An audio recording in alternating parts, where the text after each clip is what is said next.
All right. LDWMMAC. This is your boy, Coach Sheldon Harrison. We're live on the Coach Sheldon Harrison Combat Sports Show live.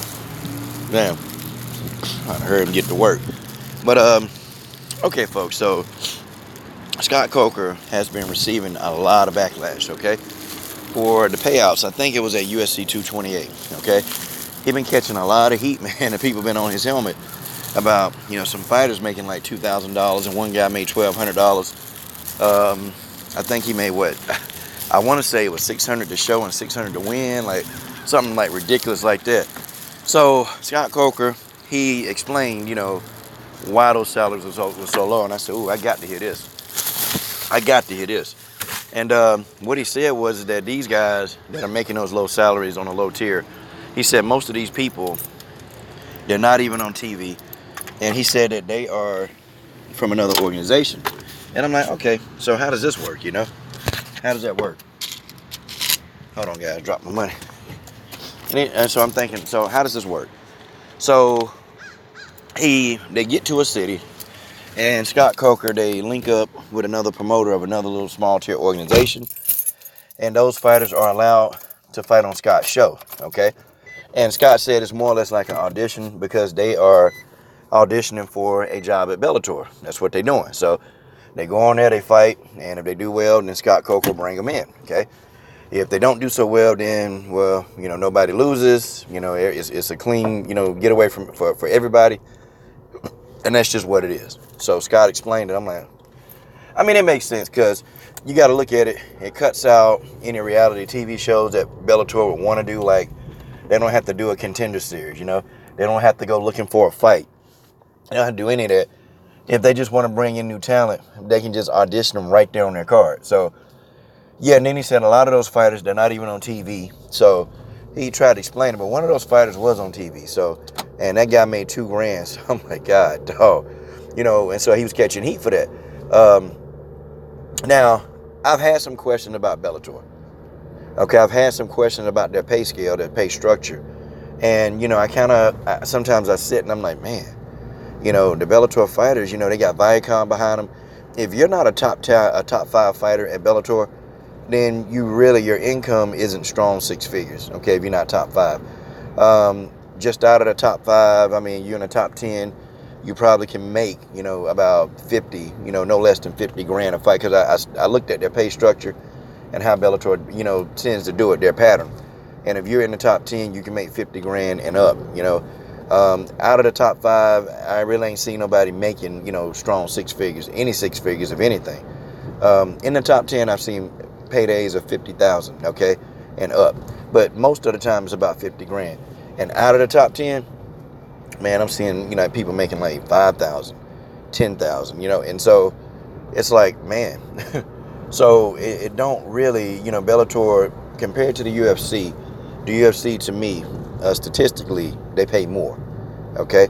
They pay more than Bellator.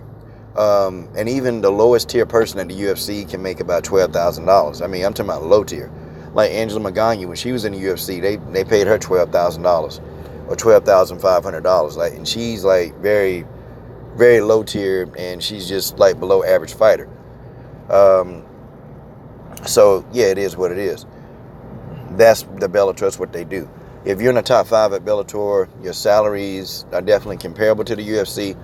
I still think that the highest Bellator salary doesn't match the highest UFC salary yet.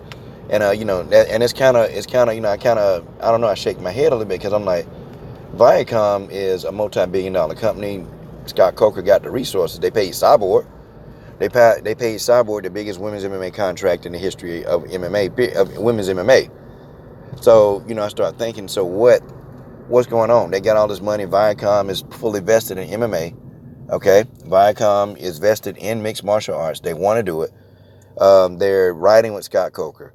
So, what's the deal? Even for some of your veterans, what's the deal? Because 50 grand, to be honest, that's still not a whole lot of money. And if that's what you make per fight, okay. If you fight twice a year, you can get 6 figures. If you get hurt, okay. If you get hurt in between fights, well, there go your money. Okay? There go your money. So you're not going to get paid. So I mean, it's kind of really hit and go with Bellator, man. You gotta be a name, okay? And I'm figuring out you really got to be a name more so than you do in the UFC. You got to be a name. Now they're gonna treat you a little bit better. Bellator, they're gonna do a better job of building your brand. I noticed that than the UFC. Bellator, they're gonna promote. They're gonna push a fighter if they like you. You're gonna be in their advertisements, their promos. You're gonna be in a lot of stuff that Bellator got going on. But so that's, I guess, there are pros and cons of every organization. There are pros and cons. Um, but I start thinking, okay, so what's going on with the Viacom money? And Scott kind of explained sort of that. He said, well, the fighters, they get 50%, the payouts. Like, no, 50% of the revenue. Like they, his model, they pay the fighters half of what's coming in. And I'm like, oh man, okay, so they pay half. And Dana White, they not doing that. But the Reebok deal, I guess, allows Dana White to pay or to do certain things.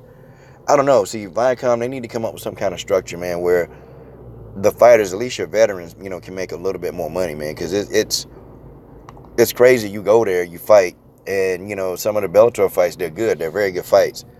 And you see some veteran. I saw a veteran on his pay scale make about 10 grand. Now we also forget about stuff like sometimes they'll make a little more than that. Okay, you can make more than that. There's other back end money they can make, and some of these fighters do make pay-per-view points, and they do that at Bellator too. But that's usually for your big name fighters. Okay, that's for your big name fighters. And then one fighter went to Twitter, man, and started complaining he made $250 at Bellator. And man, Scott Coker took some heat for that. And then Scott Coker, they went back and they corrected that. And so evidently they paid the guy some more money.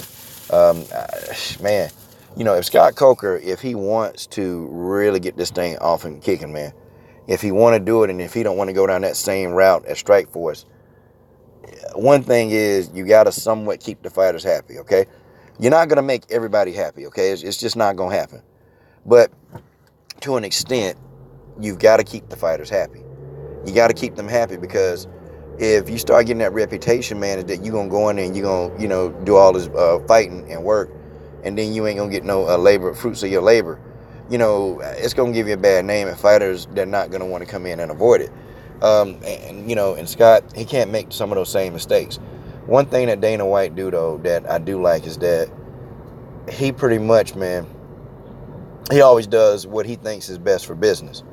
Now, we can argue with the whole Cyborg debacle because that was definitely not good for business. That was personal. But for the most part, Dana White has kind of done what he thought would make money. Okay, Scott Coker, he's got to do the same thing. Okay, I think the model he's using, he can do that the best at Bellator, fighting the best. But, he definitely can't go down the road of Strikeforce, man, because Strikeforce, it failed. And, it wasn't all Scott Coker's fault. I mean, Scott Coker didn't have the resources. He didn't have a lot of things. And they just made some bad decisions, man. And people, you can argue and say that Dana White has done a better job of running a company than Scott Coker. I mean, well, it's obvious. It's obvious, okay? Because Dana White, when they had Strikeforce, the UFC was, I think the UFC was in its infancy. And now, 20 years later, the UFC's still here. They still here, okay? And Scott Coker done already been through a promotion at Strikeforce. Now he at Bellator. The UFC is still here, okay? So that ought to tell you. Now, I did read that the UFC is about $40,000 in debt. I mean, $40 million in debt, which for a big company like the UFC, $40 million, that's not a whole lot. I was thinking that they were about to say the UFC is like $500 million in debt or something like that. 40 million, big companies go in debt all the time. And you can go into debt doing a myriad of things, man. You can make a bad business deal. You can approve a sponsor, man, it don't work out. You can, like legal fees. You got to imagine the UFC, man, they always in court, man. And their legal fees, it's got to be astronomical. I mean, there's a lot of things that can put a company in debt. So 40 million, really not that much. You're talking about a huge company like the UFC. I promise you it's not.